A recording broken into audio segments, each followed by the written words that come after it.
Joining us today on What the Heck is Happening in HR is Clara Reynolds. Clara is President and CEO at the Crisis Center of Tampa Bay.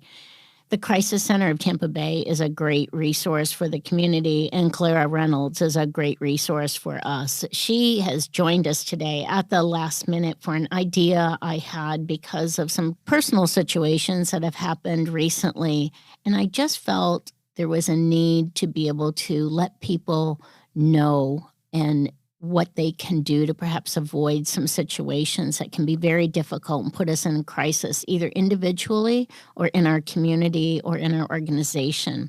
I want to tell you just a little bit about Clara. She has been for 8.5 years president and CEO of the Crisis Center. She has her bachelor's degree in psychology and her master's in social work from Florida State. She has her MBA with that business major, obviously, from John Sykes College of Business and the University of Tampa. She's served as an adjunct instructor here at USF, and we are just so happy to have her. She's going to be speaking with us today about a really tough topic, and it might be the holidays, but it's still a tough topic.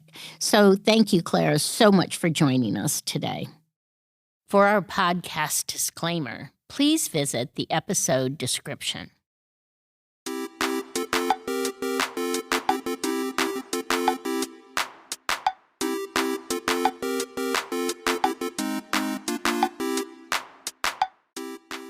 Today, we have with us Clara Reynolds. Clara is president and CEO of Tampa Bay Crisis Center, the Crisis Center of Tampa Bay.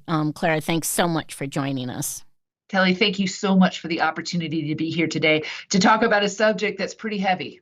It is pretty heavy, and you think about, wow, maybe I don't want to talk about this. I mean, it is all about the holidays, and don't we want to do some more with this? And I try to be very transparent with my listeners, and they should know that I've had friends who are local business people, and they have died very unexpectedly and by their own hand recently, and I just didn't know what to do. But certainly the Crisis Center of Tampa Bay is the go-to place for us to learn more about this. So I wanted to find out about the workplace. So how can we look for signs when people are struggling, and how do we approach them?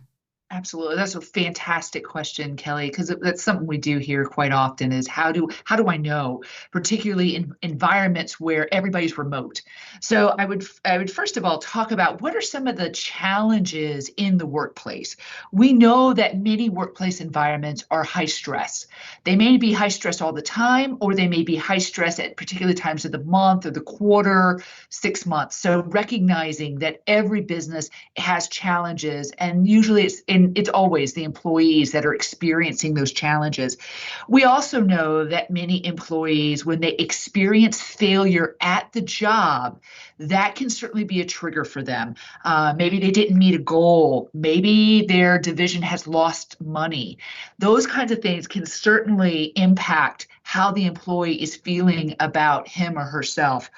Also, there could be a sense of loss, particularly if there have been job layoffs or job losses. Those can also be triggers that could send individuals into an emotional crisis. And then there are those that struggle with lack of control or lack of balance in their life. Maybe home life is a little chaotic, but the individual has utilized work kind of as the place where they've been successful. And when that gets upside down, meaning that home is struggling, but also work is, that can be another trigger. I also really want to talk a lot about the financial implications, recognizing that so many business owners, so many businesses are struggling on the financial side of things, with all of the increases in inflation and interest rates and those kinds of things. And those financial pressures may be higher now than they've been at any point in the past, maybe 5 or 6 years. So all of these together are impacting individuals in the workplace. I just want to also pause for one moment, Kelly, Hmm. and talk about the fact that there's no way that we don't bring our whole selves to the office when we come to work. So life at home, life outside of the office is also very stressful for most everybody in our nation. You know, we've got political unrest, we have social unrest, we have unpredictable weather events, we have what's happening in the, across the world that are impacting individuals. And so while you may believe that I'm going to leave my home at home and my work at work, I would call bologna sandwich and all of that. You're bringing your whole self in. And even if in your brain you think you're not, you absolutely are. And so what can happen? Maybe you are a little bit more anxious than you would be, or you're a little bit more testy than normal, and you don't really know why. Oftentimes it's because your bucket is completely filled with everything happening in your life. And it could be that situation at work that pushes that bucket to its limit and overflowing. Wow. Yeah, there's just so much going on. You just want to turn off the television and even be able to see that. So if someone is having trouble and they're struggling, and I know through my own mind, it went, how come I didn't know? What didn't I see? What didn't I say? How couldn't I help? What do we do when it's the workplace and we have a really great relationship, but it's still the workplace? Yeah, absolutely. And I want to do a plug for the USF Mental Health and Wellness in the Workplace uh, um, program that is Hmm. now available to anybody in our community across the nation. It is free. It's an online opportunity to learn more about what you can do around this very sensitive topic around behavioral health in the workplace. And it certainly does cover suicide. So I do want to put a plug in for that.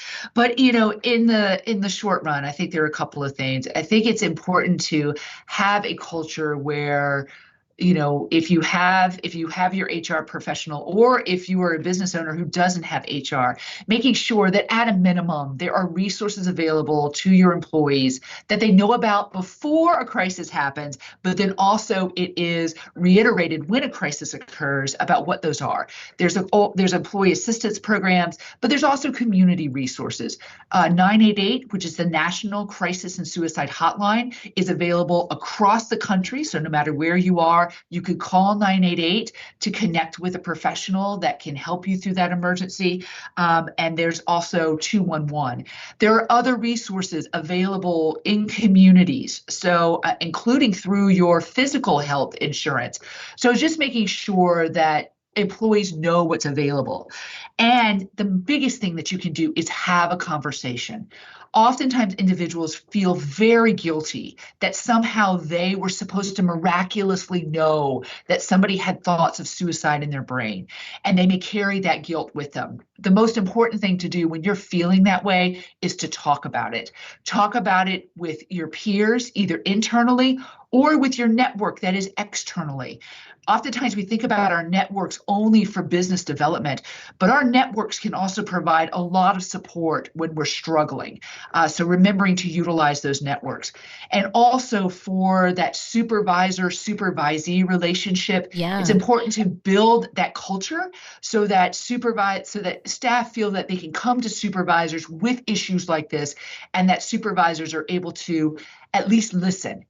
Even if they have nothing else in their wheelhouse, sometimes just being a listening ear is all that is needed to help alleviate guilt and anxiety and worry post an event like this. Yeah, and certainly I love EAP programs. I think they are so important. I encourage each of my clients to have one and to use the training that they have many times from managers and supervisors to be able to see what will be happening. We will have a link to the USF program put out with this podcast so that people can sign up for that right away. If you can just share one more thing before you go, and that is, with all the celebrations that happen at year end, whether you're on Zoom or whether you're on Teams or whether you're in the office and you just don't feel like it, and perhaps it's not the basis of your religion, that's not why you're not participating in the celebration, but you just don't feel like it. How can we self-manage to kind of get ourselves with our head around it without feeling like holidays are a have to, especially in this time of, she mentioned, really squeezed wallets. And that's one of the reasons I love Thanksgiving. It's about the people who are around the table or the people you can reach out to and share gratitude with. But how can we self-check? It's a fantastic question, Kelly. I would say, first of all, each of us need to give ourselves permission to set our own boundaries. These might not even be financial boundaries. It just may be difficult for you to be in a setting where there is alcohol or there is a lot of festivity when you've had something happen in your life and you're just not there.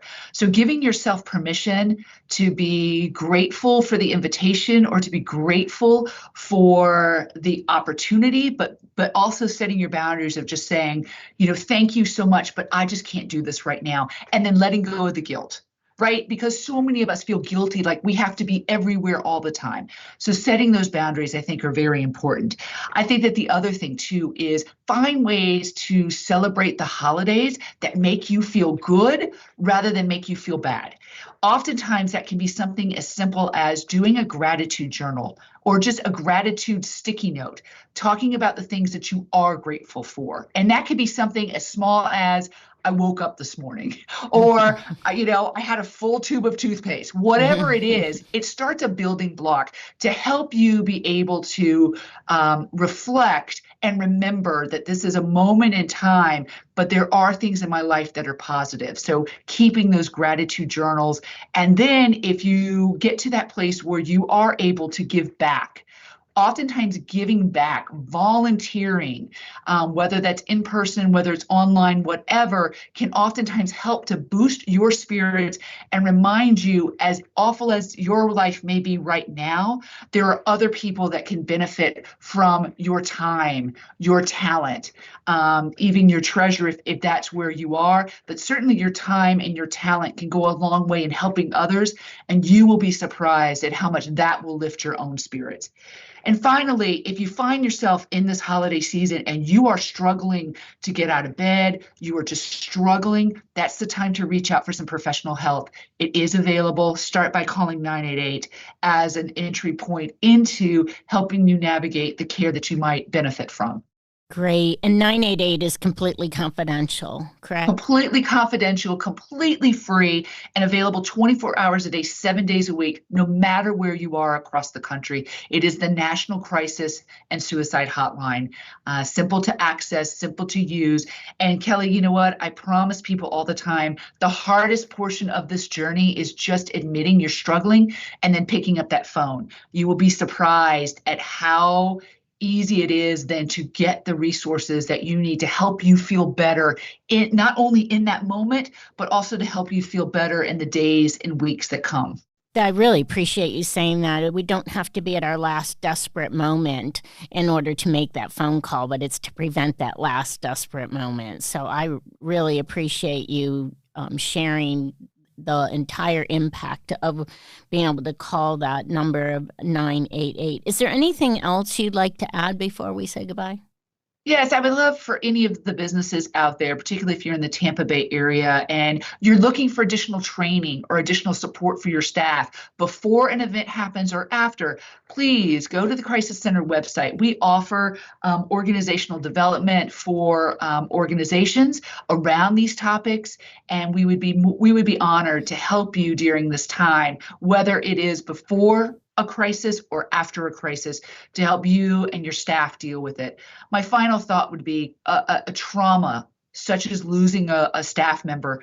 That's a situation that doesn't just go away on its own. Trauma untreated will continue to manifest itself. So it's important to make sure that you're having conversations and having folks, having your staff feel comfortable having conversations so that you can truly heal. Because a suicide isn't just something that happens to an individual, it happens to their entire community, which includes the workforce. Well, thank you so much for giving us boundaries around where we can go and what we can do, whether it's to help a coworker, our boss, or ourselves, and just having a resource like the Crisis Center of Tampa Bay, and a resource like you who would drop everything this morning to be on the podcast and share with us. We sure appreciate it. Thank you so much. Thank you, Kelly. I was honored to be a part of this very important discussion today. Thank you. All right. Thank you. Bye-bye. Bye.